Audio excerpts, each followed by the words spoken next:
जय श्री कृष्णा। प्रिय कुंभ राशि के दर्शकों, 2025, 2026 और 2027 कुंभ राशि के जातकों के लिए यह वर्ष कैसे रहने वाले हैं, इस बात की हम विशेष पूर्वक अच्छी तरीके से इस प्रोग्राम में चर्चा करेंगे। नमस्कार, मैं ज्योतिष आचार्य शिवराज शास्त्री आप लोगों का हार्दिक स्वागत कर रहा हूं।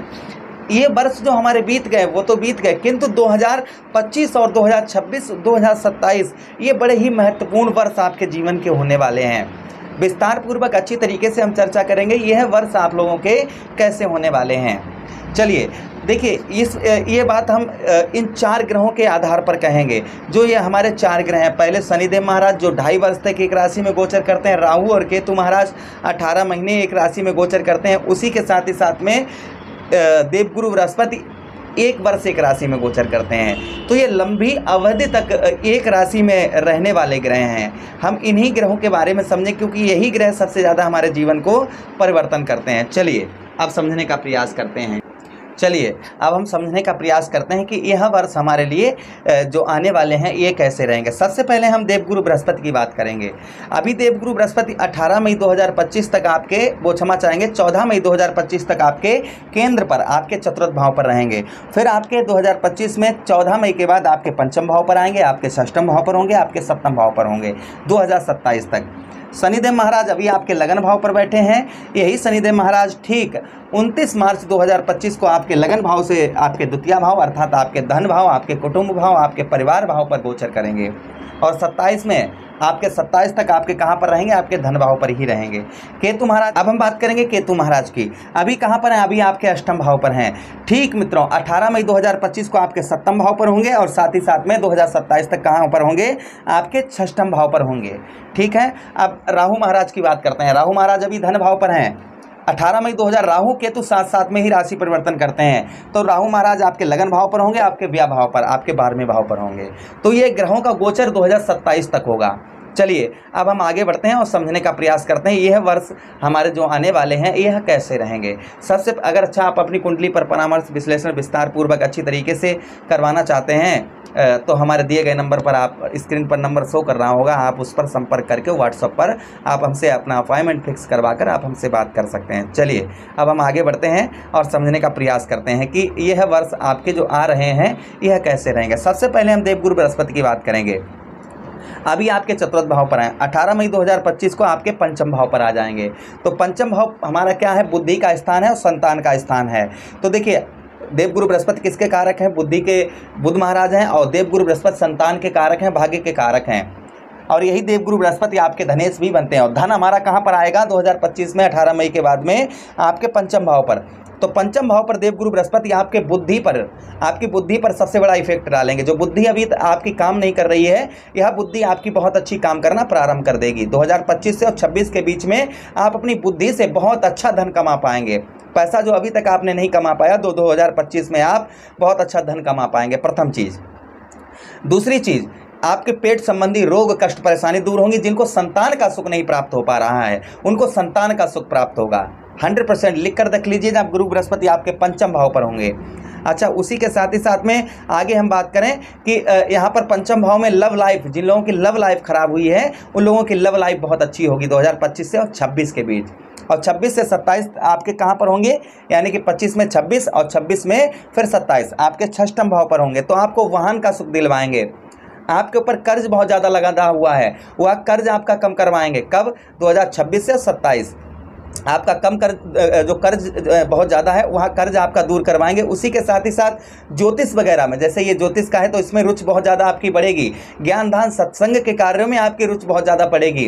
वाहन का सुख दिलवाएंगे, कर्ज आपका दूर करवाएंगे। शत्रु पक्ष जो आपके दुश्मन हैं, वह दुश्मन जो है आपको परेशान कर रहे होंगे, वह परेशान आपको नहीं करेंगे। ठीक है। अच्छा, इसी के साथ ही साथ आगे हम बात करते हैं देवगुरु बृहस्पति जब आपके सप्तम भाव पर होंगे तो सप्तम भाव पर देवगुरु बृहस्पति का प्रभाव क्या होगा। सप्तम भाव पर यानी कि 2027 में मई के महीने के बाद 2027 में आपके जो है सप्तम भाव पर होंगे। तो जिन लोगों की शादी वगैरह नहीं हो पा रही उन लोगों की देवगुरु बृहस्पति शादी करवाएंगे ये, या जिन लोगों के शादी में अड़चने आ रही हैं उनकी अड़चने दूर करेंगे। जिनके दाम्पत्य वैवाहिक जीवन खराब हो गया है उनका वैवाहिक जीवन, दाम्पत्य जीवन उनका अच्छा बनाएंगे। अच्छा, उसी के साथ ही साथ में आपके सप्तम भाव पर पार्टनरशिप में आपको मई महीने के बाद 2027 में पार्टनरशिप आपकी अच्छी, बहुत अच्छी करेंगे। अच्छा, उसी के साथ ही साथ आगे हम बात करते हैं संतान का सुख आपको 18 मई महीने में, मई महीना 2027 का, उसके बाद संतान का सुख आपको बहुत अच्छा दिलवाएंगे। अच्छा, अब हम बात करते हैं आगे केतु महाराज की। केतु महाराज अभी आपके अष्टम भाव पर हैं और अष्टम भाव से आपके सप्तम भाव पर होंगे और आपके षष्ठम भाव पर होंगे आगे आने वाले समय में। तो इनका प्रभाव क्या होगा? तो केतु महाराज का आपके सप्तम भाव पर प्रभाव क्या होगा, इस बात की हम चर्चा करेंगे। देखिए, केतु महाराज जब 2025 में राशि परिवर्तन करेंगे और आपके सप्तम भाव पर आएंगे तो अपने बच्चों से, अर्थात आपको संबंध मधुर रखने होंगे, अपने दाम्पत्य वैवाहिक जीवन में मधुरता रखनी होगी, छोटी छोटी बातों को इग्नोर करना होगा। किंतु यहाँ पर आपको संतान को, आपके जैसे आपके बच्चे नौकरी वगैरह में जा रहे हैं या करना की सोच रहे हैं, तो उनको सफलता अवश्य प्रदान यहाँ पर केतु महाराज करवाएंगे। अच्छा, उसके बाद षष्ठम भाव पर आपके होंगे। षष्ठम भाव पर यहाँ पर आपके शत्रुओं से घिरे रहेंगे, किंतु आपका शत्रु कुछ बिगाड़ नहीं पाएंगे। उसी के साथ आपके शत्रुओं पर यहाँ पर, या कि 2026 से 27 तक शत्रुओं पर आपको विजय प्राप्त होगी, बहुत अच्छी। ये केतु महाराज आपको विजय दिलवाएंगे। जो आपके शत्रु आपका चाहकर भी आपका कुछ नहीं बिगाड़ पाएंगे, ये चीज़ आप नोटेट कर लीजिएगा। अच्छा, उसी के साथ ही साथ में ये कर्ज आपका कम करवाएंगे, लेकिन आपको थोड़ा, आपको वाहन से, यानी कि आप वाहन से ओवर स्पीड में वाहन चलाते हैं तो 2026-27 खासकर 27 में आपको सावधान रहना है। ओवर स्पीड से आपको वाहन बिल्कुल नहीं चलाने, इस चीज़ का बेहद आपको ध्यान रखना होगा।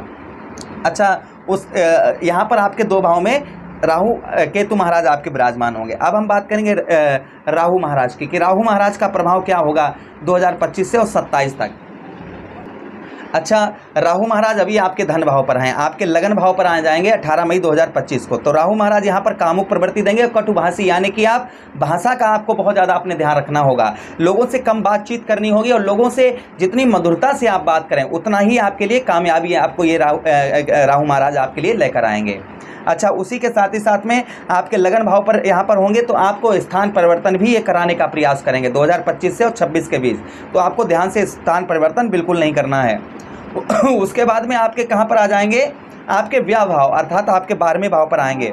जब 12वें भाव पर यहाँ पर आएंगे तो आपकी बुद्धि अच्छी जगह काम नहीं करेगी 2027 में, बुद्धि पर ये इफेक्ट डालेंगे अपने। अच्छा, बुद्धि के साथ ही साथ में यहाँ पर आपको विदेश से उत्तम अच्छा लाभ करवाएंगे, इंटरनेट वगैरह, संचार माध्यम, या आप किसी भी माध्यम से इस तरीके से जुड़े हुए हैं तो ये आपको बहुत अच्छा लाभ करवाएंगे राहु महाराज। कोर्ट से, यानी कि कोर्ट कचहरी से आपको मुक्ति राहु महाराज 2026 से 27 में आपको अवश्य दिलवाएंगे। ये हो गया है किसका, ये हमने बात की है राहु महाराज की। अब हम बात करेंगे यहाँ पर शनिदेव महाराज की। शनिदेव महाराज का द्वितीय भाव पर प्रभाव आपके जीवन पर क्या होगा? आपके शनिदेव महाराज आपके धन भाव पर होंगे। कब होंगे धन भाव पर? 29 मार्च 2025 को। उसके बाद धनी ही भाव पर आपके रहेंगे 2027 तक। तो शनिदेव महाराज का आपके धन भाव पर जो प्रभाव आगे आपको देखने को मिलेगा, ये आपके द्वितीय भाव पर माता भाइयों का वियोग करवाएंगे, थोड़ा सा ये ध्यान रखिएगा। उसी के साथ धन में, आपके धन में 2027 तक बड़ी वृद्धि करेंगे। परिवार में, कुटुंब, आपके परिवार में हो रहा लड़ाई झगड़ा, अगर इस तरीके की समस्या चल रही है तो उसको ये दूर करेंगे। उसी के साथ वाणी में मधुरता आएगी, लोगों को अपनी वाणी से आप एक्टिव कर पाएंगे।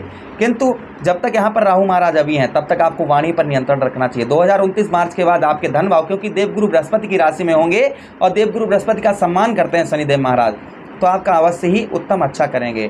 इन ग्रहों को अच्छा फल देने के लिए आप क्या उपाय करें? तो शनिदेव महाराज के लिए चौमुखा दीपक अपने घर की गेट पर जलाएं, शनि मंदिर पर जाएं और शनिदेव महाराज से आराधना करें, प्रभु जो भी हमसे जीवन में गलतियां हुई उन्हें क्षमा करें, हम आपके शरणागत हैं, शरण में हैं। आप वहाँ पर लोहा या फिर सरसों का तेल दान करें, जिससे आपको शनिदेव महाराज का उत्तम अच्छा फल मिलेगा।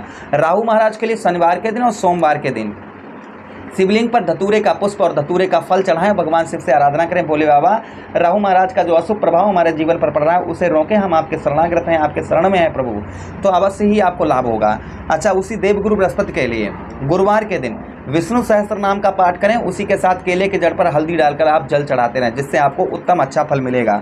केतु महाराज के लिए केतु दशांश नाम का पाठ करें और उसी के साथ ही साथ में केतु महाराज के लिए आप जो है अपने भोजन में से थोड़ा सा भोजन निकालकर काला या सफ़ेद कुत्ता हो उसे खिलाएं। इससे करने से भी केतु महाराज उत्तम अच्छा फल देते हैं। आशा करते हैं ये प्रोग्राम बहुत अच्छा लगा होगा। हम मिलते हैं किसी अन्य प्रोग्राम में, तब तक आप लोग अपना ख्याल रखिए। हरे कृष्णा, राधे कृष्णा।